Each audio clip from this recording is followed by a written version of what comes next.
Ready? All right, we would like to welcome number 4 ranked player in the world, Collin Morikawa, here into the Genesis Invitational Media Center. Collin, you had a chance to play some holes today. Can you talk a little bit about the course? Yeah, it's unfortunately I couldn't play a couple weeks ago, so it's good to see. I watched obviously a little bit of the Farmers and saw how firm and fast everything was, and just assumed the rough was going to be growing out. They definitely did that this week, and with the forecast, the weather, the rain, it's going to play really tough. It's going to play long. It's going to play, where fairways matter a lot. I don't think you can really overpower a golf course this long when the rough is that big. So fairways are going to be important. This Torrey Pines is already a very, very difficult golf course, so I look forward to that and just have a challenge in front of us. And Collin, obviously we're here in San Diego for unfortunate reasons due to the devastations up in Los Angeles. You being a California native, can you talk a little bit about what you're doing to give back through the West Coast Swing? Yeah, starting at Pebble, decided to donate $1,000 per birdie and $2,000 per eagle between Pebble Beach and this week to the California Community Foundation and the LA Fire Department Foundation. I know this week the tournament, I believe, is partnering with California Rises. So there's a lot of foundations out there, a lot of communities that are in need, a lot of people and families that are in need, and just to kind of do a little bit of support and just create awareness. We've seen this too often. I think even with, the most recent one for me that hit home was the Lahaina fires. Fires happen, people kind of forget, and then you move on to the next cycle. And I realize that's how news and media works, but for how big of an impact Los Angeles has gone through with everything on the fires, you just have to keep creating awareness as much as you can. So it's amazing to help out my little bit, and hopefully we make a lot of birdies starting Thursday. Absolutely. We'll go ahead and open it up for questions. If you have a question, just raise your hand and we'll get you a microphone. Dan, right behind you. You and JJ like to go back and forth a lot. If they allowed rangefinders, which they're testing, would you use it? Do you think it would help anything? So, like PGA Championship allows it, and I normally use it, and I just shoot the number just to like quicken things up. JJ's gonna hit this, but he's like not a slower caddy, but he likes to take his time sometimes. So that's part of the whole speed thing, right? But I mean, I would use it. It wouldn't really add more time because I would do it first thing.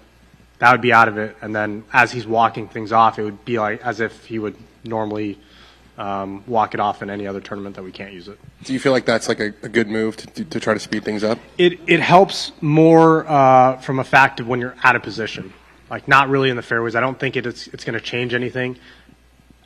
I don't think it's the end solution to changing, our pace of play from, if you had 5 hours and 20 minutes to 4.5 hours, right? It's not going to shave 45 minutes off our time for pace of play.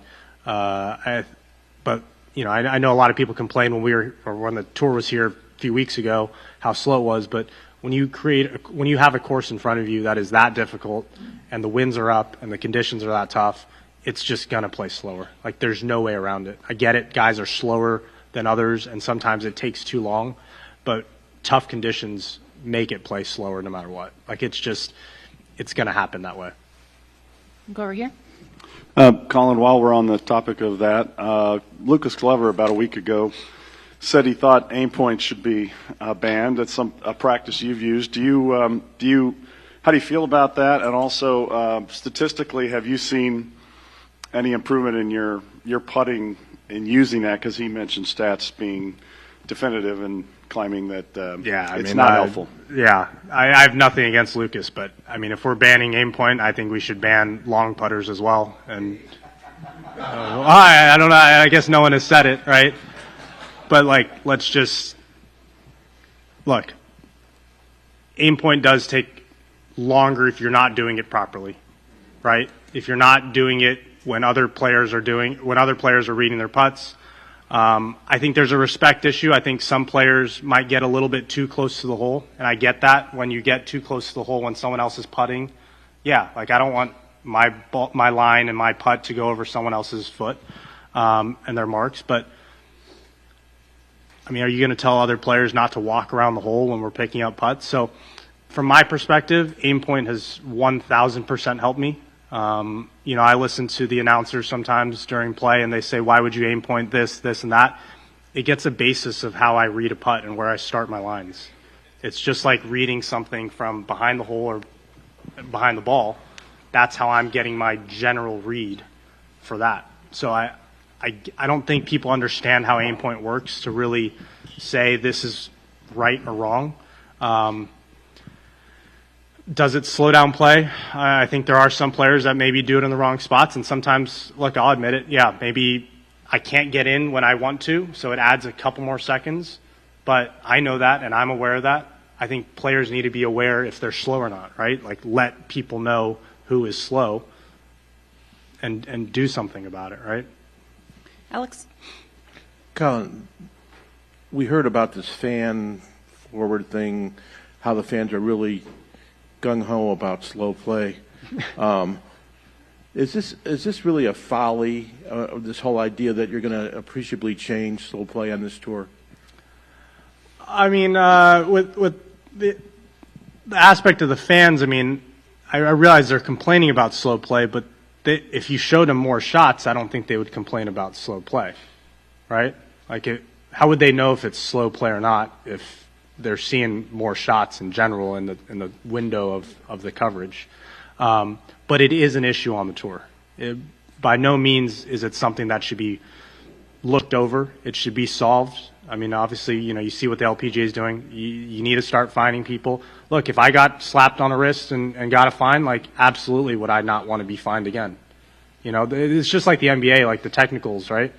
Some guys are okay with getting fined every week for tees, and if guys are okay getting technicals and getting penalties out here on tour because they're slow, then so be it. But, like, something needs to happen to say, like, and no one wants to be that guinea pig and that first guy to do it and to get it, but it has to start somewhere.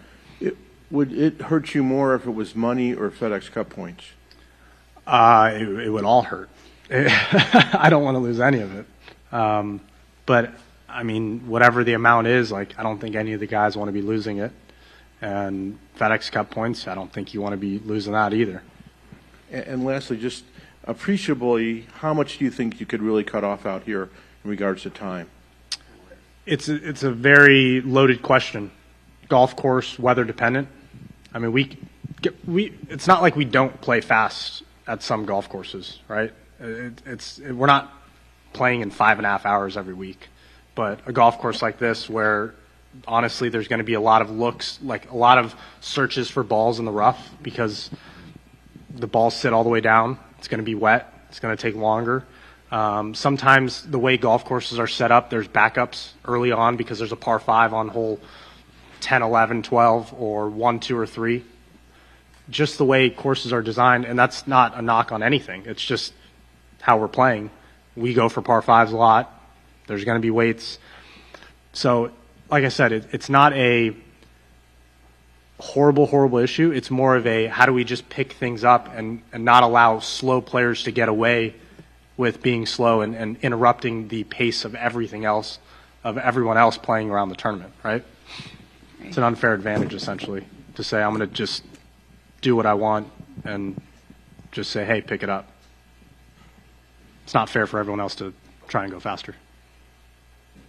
Collin, do you watch much golf when you're not playing? And if you do, and what do you see as a guy who plays this for a living as you're watching the broadcast? Do you just see shots? Do you see what kind of product is it? I have it on the background sometimes. I can't say I like sit down and just watch coverage. So it's more just like background if I'm doing stuff at home or whatever it may be. What do I see? What are you looking for? I see a lot of commercials, which that's fine. But I also just see a lot of dead zone of golf. And I realize that, like, that's how golf is, right? There's a process that we all go through. Like, nothing's exciting because it doesn't happen until after the ball's hit, right? But I'm sure there can be ways to be lined up to where you see a lot more shots. And, I think the caddy conversations are really interesting, but if you showed one whole segment of a caddy conversation and then you showed a bunch of consecutive shots after that, you'd be like, oh, there we go. We're picking up the pace of things, right? So just how we all want to pick up the pace of slow play. Maybe it's a change of cadence on the broadcast of this shot. I'm sure everything's on a slight delay. I think that's how everything works in the world. Like, just picking things up in a way to be able to see a few more shots here and there, I think would be great. I guess what I was getting at, does it look slow to you?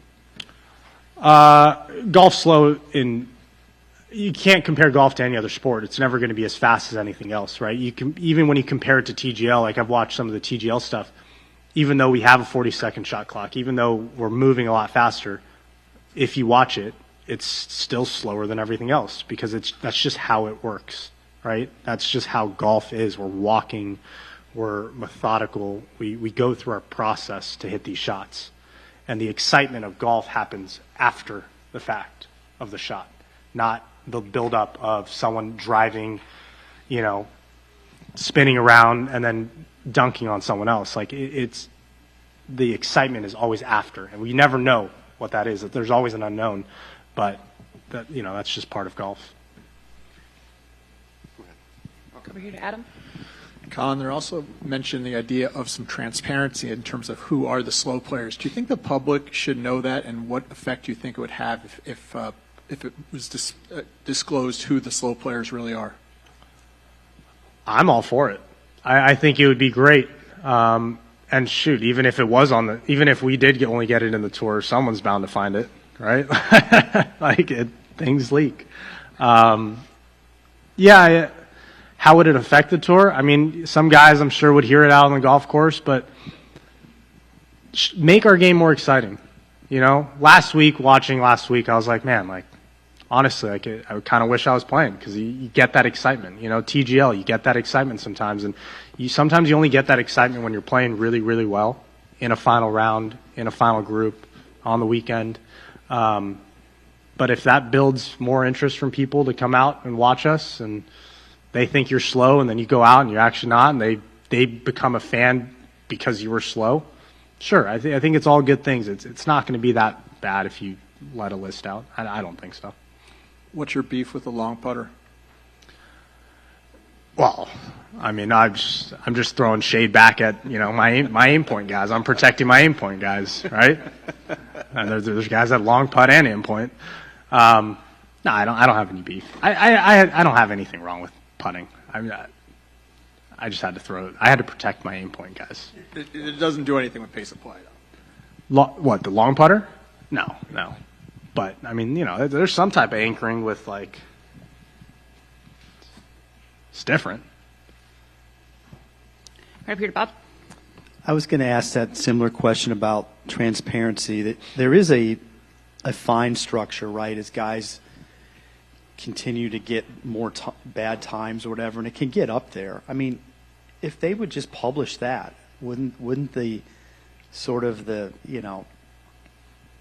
there'd be sort of be this negativity associated with it that maybe it would spur the guys on just from that standpoint. And have you ever heard any pushback from your peers into wanting to make that kind of stuff public? No, I've never really talked to anyone about it, and whether it's public or not, I think we're focusing on the wrong thing. Is more just you got to do something about it, right? And I don't think enough people are getting fined or enough people are getting penalized. I mean, yeah, I get my warnings, when you're with a group or you're slow and you're behind. But like I said, there's a cadence to golf where I've had many times where I've been warned, and then in a hole and a half we're on them, not because we rushed, but because of the cadence of golf. Our group might be making a lot of pars and bogeys. The group ahead might be making birdies. We go make 2 birdies and we're caught up on a par 5, right? So it's not about that. It's not about is the group slow, and that's the whole problem right now. Is we time individuals. It should only be individuals, because that's where the whole issue is. You add up the amount of shots we're playing over a 4-day weekend or 4-day week, and yeah, you might be on the cusp of just over, but you add all those times together, it's a lot of time, right? So how do we narrow that down, and how do you start creating a benchmark of saying, okay, you're going over too many times, one's too many, let's just hand it to them, versus I don't know what the structure of fines are for slow play. Right at the back.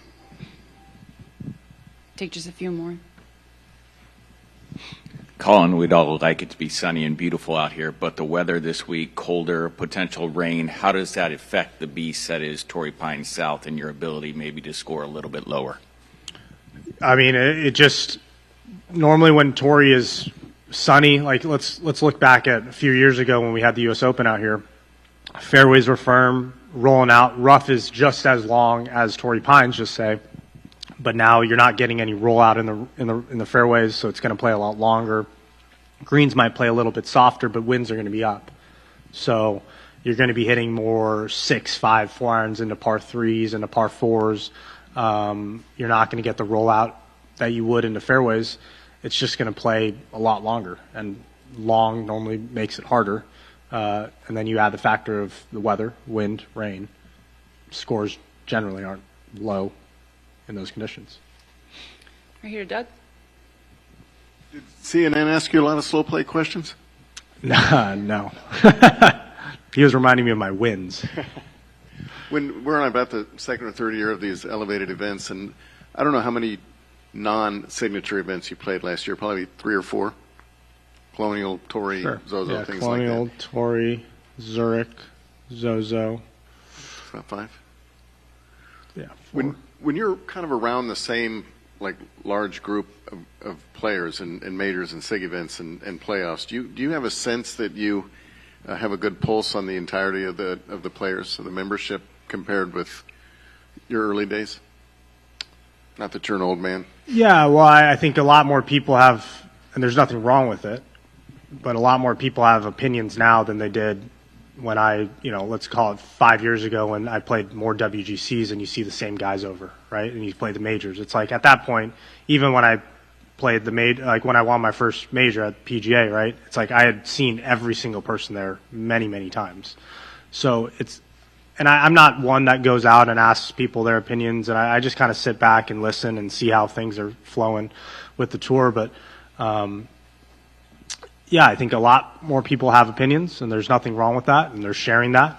But I don't know if we're all focused on like how do we make the product better for people, right? I think we've made golf really, really good for ourselves, and there's nothing wrong with that. I think every one of us feels like we deserve that, and I think we do. But how do we keep growing, getting more engagement, getting more eyeballs to the sport? How do we have people want to come out to the golf course and say, I want to go watch these 20 players play? I think we're sometimes focusing on small issues that are important, but then we make it like it's going to solve the whole thing. My best example is, I know a lot of people have complained about both sides of like the 125 getting down, cut to 100, right? And they say it's going to make it better for slow play and better for fans or whatever, right? It makes it better for the membership because now those 100 guys that keep their card can say, I can set my schedule in January 1st, and this is what I'm going to play. Even, guys that are 125 right now, they're still like, maybe I get into this, maybe I get into that. Aside from the big signature events, aside from the majors, I'm saying full field events. So it's just focusing on the right things of thinking about the product. How does it come off on TV? How do people watch it at home? Where do they watch it? Why do they watch it? Why do people want to come out?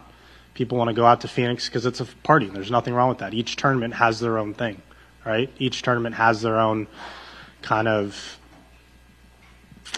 what do I call it? Just it has its own essence and the way it shows out. So it's tough to get that when you have 40-something events, but there needs to be a focus on that versus the minute stuff that could affect, smaller, lesser group of people. No, I've not. I feel like, Jay's been great to me. I feel like I can get a lot more done in 20 minutes if I really have an opinion and I really want to share with him or share with someone else that's on the tour. my attention span for 3 hours is not there to sit in those meetings, and I praise those guys that they do, and they do a great job. Those guys on the pack, those guys on the board. Not